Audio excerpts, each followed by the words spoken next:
Donc c'est moi, Benjamin Ziziemski, qui ai le plaisir d'animer cette visioconférence.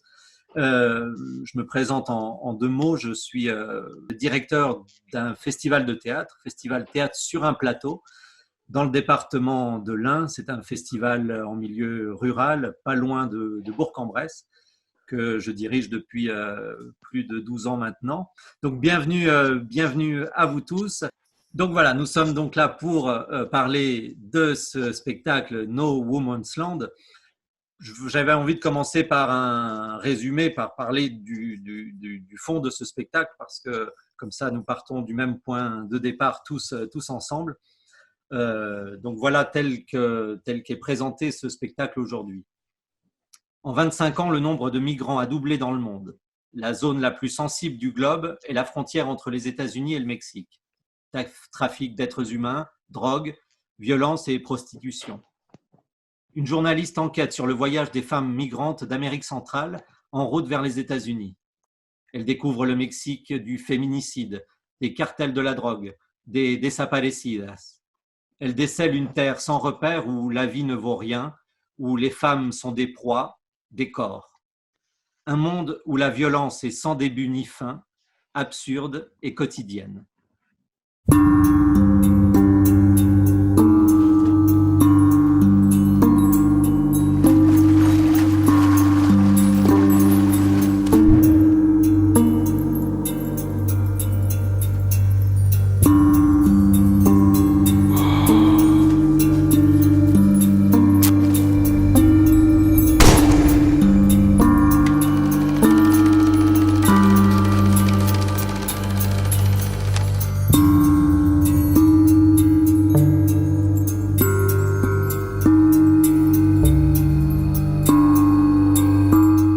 Quelques secondes le teaser de ce spectacle No Woman's Land, qui est donc librement inspiré du récit journalistique du même nom, No Woman's Land, de Camilla Panhard, qui est avec nous ici.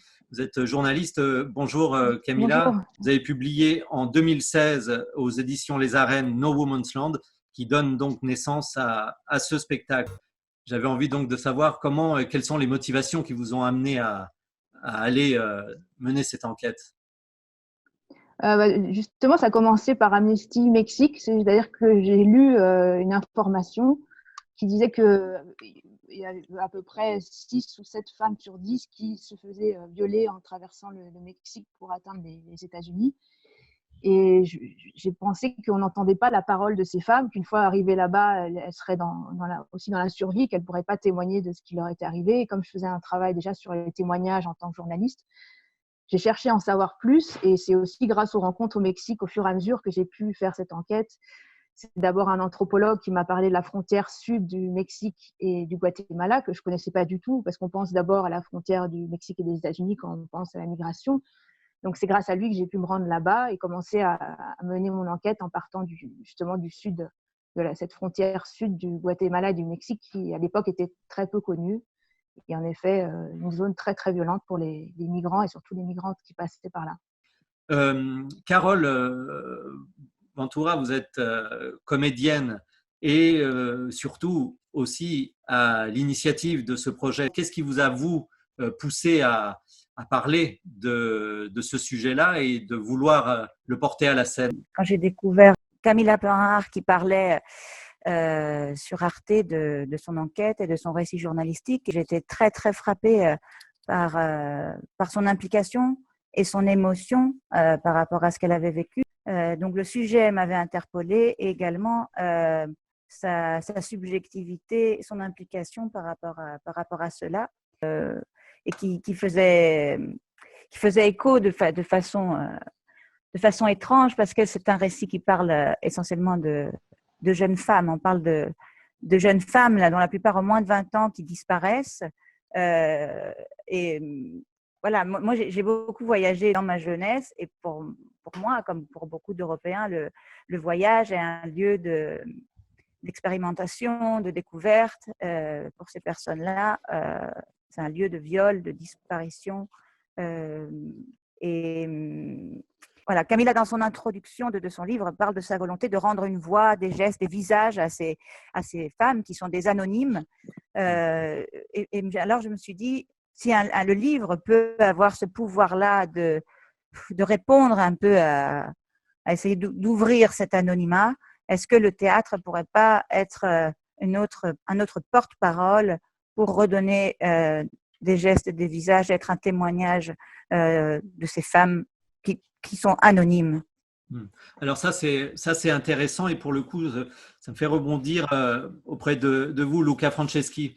Vous êtes auteur, comédien, metteur en scène, vous avez mis en scène cinquantaine de spectacles, mais chaque fois autour de la fiction. Ici, on vient vous apporter une proposition de spectacle qui est un documentaire. Comment est-ce que vous appréhendez cette question de la mise en scène d'un fait réel, pour le coup? J'ai eu la possibilité et donc la chance de pouvoir utiliser d'une part le récit journalistique No Woman's Land, ainsi que de pouvoir échanger avec Camilla. On a échangé pendant plusieurs jours. Elle est venue ici à Bruxelles et avec elle, nous avons pu parler pas seulement de son expérience auprès de ces femmes, mais aussi de cet état émotionnel dans lequel elle a pu se trouver.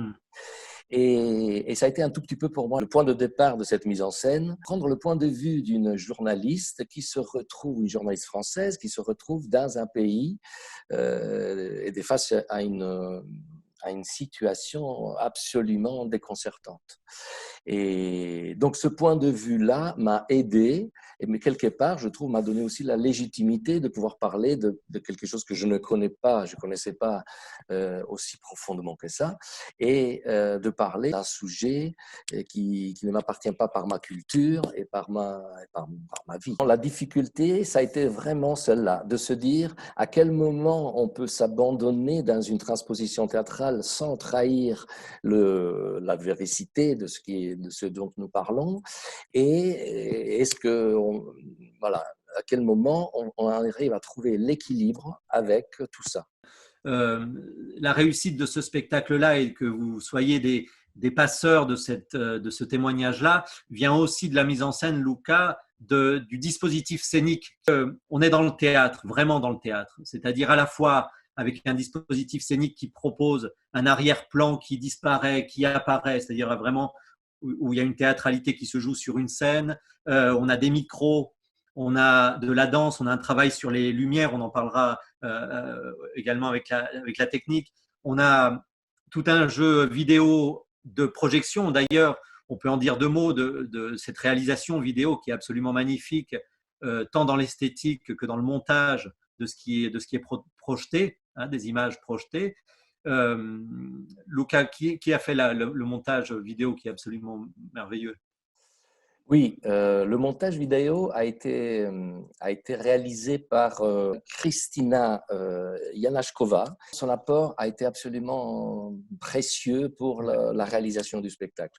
Je pense que j'ai commencé à trouver le rythme du spectacle une fois que j'ai compris qu'il ne s'agit pas, c'est pas tout simplement de comédiens qui jouaient, même il ne s'agit pas de comédiens qui jouent, mais de porteurs d'une information, et que cette information, elle est donnée à travers leur corps, leur voix, leur danse, les vidéos, les sons projetés, et très important, les témoignages réels qui sont retransmis en espagnol, parfois sous-titrés, témoignages que Camilla nous a fournis. Antoine Maury, vous êtes directeur du festival Parole citoyenne à Paris. Comment est-ce que vous décidez dans un premier temps de programmer ce spectacle, et comment le public parisien, par exemple, a reçu ce spectacle chez vous?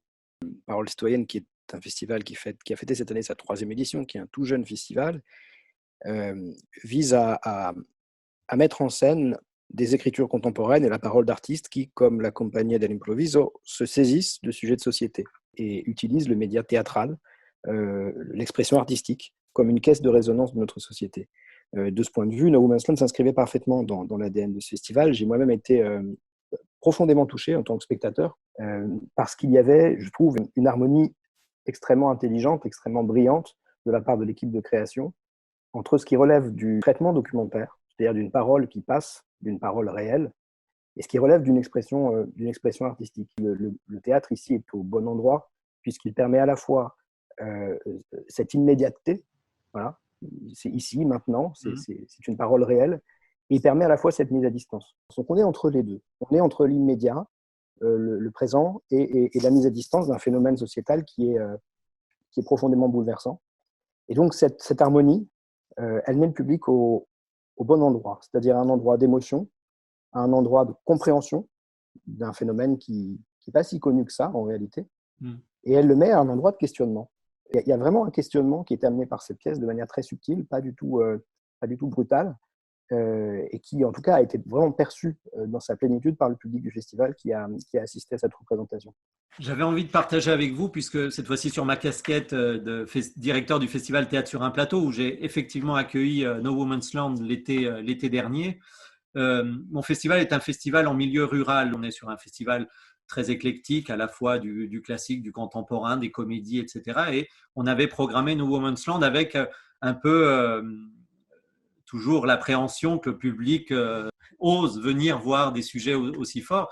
Force est de constater qu'on a eu non seulement salle comble, mais une ovation pour le spectacle et des retours longtemps après sur l'émotion que ça a suscité. Et pour témoignage, j'ai reçu quelque temps après une lettre d'un spectateur. Je voulais partager avec vous un petit extrait de cette lettre qui m'a touché et a touché l'équipe artistique à qui je l'avais envoyée.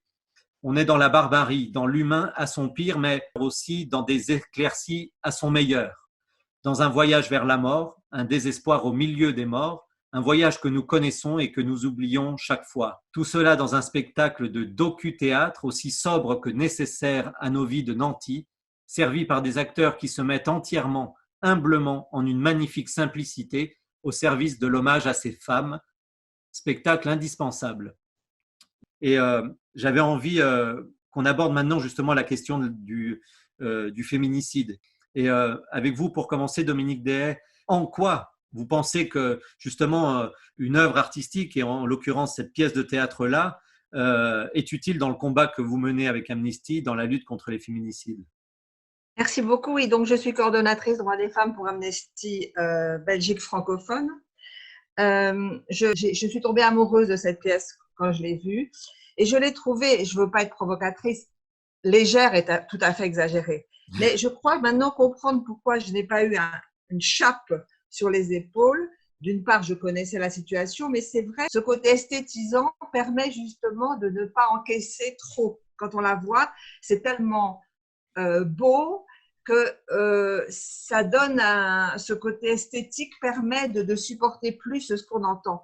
Je dois dire aussi, et ça me permet de remercier Camilla parce que je ne la connaissais pas, et pendant toute la pièce, j'ai pensé à elle, je me suis dit, mais putain, quel courage elle a, cette jeune femme, d'être arrivée à faire cette enquête là-bas. Et je voulais vraiment le témoigner là. Vraiment, c'est quelque chose, je crois que les spectateurs pensent aussi à cette journaliste. Ça repose la question, qu'est-ce qu'un journaliste? Qu'est-ce qu'il est supposé faire un peu plus que de se contenter de donner des nouvelles. Alors, pour Amnesty, c'est un spectacle évident parce qu'il couvre cette double peine d'être femme et d'être migrante. Donc, ça touche deux aspects extrêmement sur lesquels nous luttons beaucoup, les femmes, les féminicides et d'autre part la migration. Ce qui est extraordinaire, c'est que finalement, ces femmes, on pourrait les appeler ces damnées de l'exil, hein, c'est des damnées de l'exil. Elles quittent quelque chose d'atroce pour retrouver quelque chose d'aussi atroce. C'est un monde complètement pourri, sur lequel on n'a malheureusement pas énormément de prise, parce qu'il y a des cartels de drogue derrière, des cartels qui ont énormément d'argent. Que la migration, c'est pas, comme on le dit toujours chez Amnesty, une crise des migrants, mais une crise du management de la migration. Ouais. Mais ce qui est terrible, c'est que on se demande, quand on voit ce qu'elle rencontre en chemin, et ça, il faudrait peut-être, Sixta aura peut-être plus une réponse à ça, ou Camilla, mais finalement, est-ce que ça valait la peine? Est-ce que ce voyage valait la peine d'être fait si c'était pour trouver pas mieux et peut-être presque pire? Alors justement, voilà. Sixta, bravo. Vous êtes donc responsable de l'espace SOS Genre de la Maison d'Amérique latine de Bruxelles. Vous pouvez nous dire un mot de la structure et aussi de ce qui vous a amené à soutenir ce projet dès le début. Et effectivement, bon, je travaille dans un service qui s'appelle SOS Genre. Donc, c'est un service qui accueille des femmes victimes de violences. Pourquoi j'ai voulu soutenir cette pièce de théâtre? Pour moi, le théâtre est un outil, interpellant. Et je pense qu'il a toujours été utilisé justement pour dénoncer des phénomènes sociétals. Et c'était vraiment l'occasion de montrer le vécu de ces femmes pour pouvoir dénoncer tout ce qui se passe en Latine-Amérique. C'est pour ça qu'on a voulu soutenir ces pièces de théâtre, c'est pour qu'elles nous aident justement à faire connaître ces phénomènes sociétals. Et c'est ça que quand Carole, c'est elle qui est venue nous rencontrer pour nous présenter le projet, et ça m'a tout de suite parlé et j'ai vraiment dit, ça, il faut vraiment qu'on profite. Et donc, un projet a été mis en place. Luca Franceschi, un metteur en scène italien comme vous, qui parle d'événements mexicains sur une réalité très propre à ce territoire là-bas, quelle légitimité vous sentez avoir pour pouvoir faire ça? C'était un point particulièrement sensible pour moi. Tout le long de la création, et une fois que le spectacle a commencé à être présenté au public, il est vrai qu'il était important pour moi d'avoir une réaction de personnes déjà qui viennent tout simplement d'Amérique centrale ou peut-être qui sont un peu plus près de cette réalité, qui la connaissent plus profondément. Moi, je l'ai pris d'une manière tout à fait émotionnelle. J'ai essayé de traduire mon émotion et mon ressenti. Je n'ai pas essayé de mettre en scène les migrants et leur situation. J'ai essayé de mettre en scène le point de vue, le regard d'une personne, d'une Française qui se retrouve dans cette situation-là. Donc, comme si moi, j'aurais pu être spectateur d'une situation telle que celle-là. Peut-être juste avant de donner la parole au public, Alain Bompard, vous êtes chargé de diffusion à la compagnie, peut-être nous rappeler quelques dates des prochaines tournées du spectacle, même si c'est mis à mal par la crise actuelle. Vous dire aussi que ce spectacle-là a reçu au Festival d'Avignon le coup de cœur de la presse. Avignon en 2018, un signe fort aussi du soutien de la presse et du public à ce spectacle. Alain Bompard, pour la diffusion. Un petit mot juste avant, donc j'ai travaillé pendant une vingtaine d'années au Théâtre de Namur. Et c'est là que j'ai croisé Luca d'ailleurs. Et je dois dire qu'en programmation, c'est rare de tomber sur un spectacle comme ça. Et je vais simplement retenir un mot, le documentaire théâtral est une forme vraiment très particulière, on l'a déjà dit. Et je voudrais rajouter aussi simplicité et justesse du propos. Voilà. Alors ce spectacle est assez léger, je parle en termes techniques bien sûr, qu'il est assez disponible et donc il va entamer, malgré les soubresauts que vous connaissez, une petite tournée déjà qui est prévue déjà au mois d'août à Silly, en Belgique, au Festival Théâtre Anvers, le 23 août. Le 26 octobre, on sera à Namur, au Delta. C'est un festival qui s'appelle Passeur de réel. On a évoqué ça, le passeur en tant que comédien, mais également, c'est axé sur le rôle de passeur de réel des journalistes. Donc là, c'est assez intéressant. Le 26 octobre à Namur. Donc le 12 novembre, toujours dans la région de Namur, à Aiguezé, à l'Écrin, qui est un centre culturel assez dynamique. Et puis nous serons en France donc, le 11 décembre à la Valette du Var, au Théâtre Marélos. Et puis le 6 février, dans la région parisienne, à Romainville, au Pavillon. Le moment est venu de laisser la parole avec le public. Si certains d'entre vous veulent intervenir, poser des questions aux intervenants qui sont là.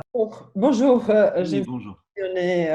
Plusieurs. Je m'appelle Svetlana Spajic. Je suis interprète de conférences et traductrice littéraire. J'ai vu le spectacle il y a moins d'un an, je pense. Déjà, je voudrais dire que pour moi, c'est un spectacle extraordinaire qui nous change. Et c'est très rare. J'adore le théâtre, j'y vais souvent et c'est rare de voir quelque chose où on n'est plus le même en sortant.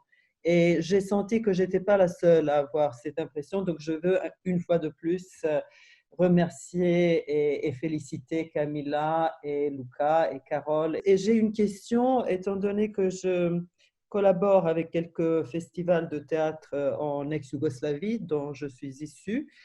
Est-ce que ça vous est déjà arrivé de présenter ce spectacle avec le sous-titrage? Et sinon, est-ce que vous croyez que ce serait possible? Je vais essayer donc de répondre à Svetlana. Donc, une chose qu'on n'a pas dit, c'est que dans le spectacle, on utilise, bon, évidemment, la langue principale est le français, puisque la journaliste nous explique son périple en parlant en français, mais nous avons beaucoup de parties qui sont en espagnol. Et donc, le sous-titrage, il y est déjà, en tout cas pour l'espagnol. Donc, ça ne me paraît pas impossible de sous-titrer aussi les parties en français. Merci. Merci pour cette question. Est-ce qu'il y a d'autres interventions? Alors moi, je m'appelle Tamara, donc je viens de Bruxelles.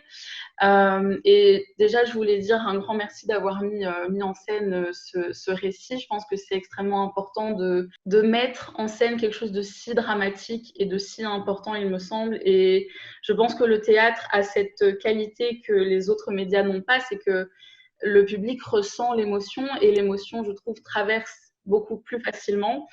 Alors, moi, ma question, c'est est-ce que vous envisagez ou envisageriez de reproduire ce spectacle en Amérique latine? Je pense que, techniquement, j'imagine que c'est possible de présenter un spectacle comme ça là-bas. Et comment le public pourrait réagir? C'est une bonne question dans le sens où ça touche une réalité, ça parle d'une réalité qu'on connaît très bien. Mais effectivement, je pense que la façon comment c'est fait, c'est plus parlant. C'est vraiment, ça nous entraîne un peu dans ces vécus, dans ces trajets. Et peut-être, effectivement, ça peut créer plus de conscience vis-à-vis de ces personnes qui partent. Et ça peut aider justement à ne plus émettre des jugements négatifs quand quelqu'un revient. Merci pour cette question, Tamara. Peut-être encore une question. On va mettre fin à cette conférence d'ici quelques petites minutes, 5 minutes. Donc peut-être une ou deux questions rapides encore si nous avons dans le public, avec plaisir. Bonjour, c'est Lynn Bataille. Je suis chargée de projet au Centre culturel de Schaerbeek. J'ai une question un peu plus technique. Vous avez parlé du fait que qu'il fallait peu de technique, c'était un spectacle assez léger. Et je voulais vous demander des précisions. On dit que c'est techniquement léger dans le sens que le dispositif scénique n'est pas énorme. Il y a quelques éléments de décor. Il y a une estrade avec un tulle sur lequel sont projetées les images et derrière lequel les comédiens peuvent jouer et quelques autres éléments. Donc ça prend vraiment pas beaucoup d'espace. L'espace est modulable dans le sens que nous l'avons joué sur des grandes scènes et sur des petites scènes, puisque ces éléments peuvent bouger. Et après, il s'agit juste de pouvoir avoir un noir sale pour pouvoir projeter les images, évidemment, et pouvoir mettre des lumières. Une quelconque salle équipée peut accueillir le spectacle. Dominique Desailly, vous voulez… Oui, je voulais dire que je connais bien la salle du Centre culturel de Schaerbeek et ça me paraît une idée… excellente idée parce que c'est un public assez varié et c'est assez curieux de voir que finalement, ces pièces sur les violences, ce sont des pièces qui sont justement multipubliques et c'est très très intéressant finalement. Je le constate en écoutant cette conférence, enfin cette vidéo. Finalement, c'est accessible à tout le monde. Mais je trouve que ça serait une idée absolument géniale et j'aimerais bien qu'on recommence avec Amnesty à faire la promotion de cette pièce ici. Je l'avais déjà dit. Je confirme, pour avoir accueilli ce spectacle en milieu rural, dans une salle qui n'est pas un théâtre et qu'on a aménagé avec un public qui est un public aussi en milieu rural, c'est à la fois accessible techniquement et à la fois accessible à un grand public. S'il n'y a plus de questions, on a un petit peu dépassé le temps qu'on s'était donné, mais je crois que les échanges ont été très, très intéressants. J'étais ravi en tout cas de partager cette visioconférence avec vous. Merci donc à tout le public d'avoir assisté et participé à cette visioconférence sur No Woman's Land. Merci à tous les intervenants. Merci Benjamin. Merci. Et portez-vous bien pour la suite. Merci. À tous. Au revoir. Merci. Au revoir. Merci. Au revoir. Merci beaucoup. À très bientôt.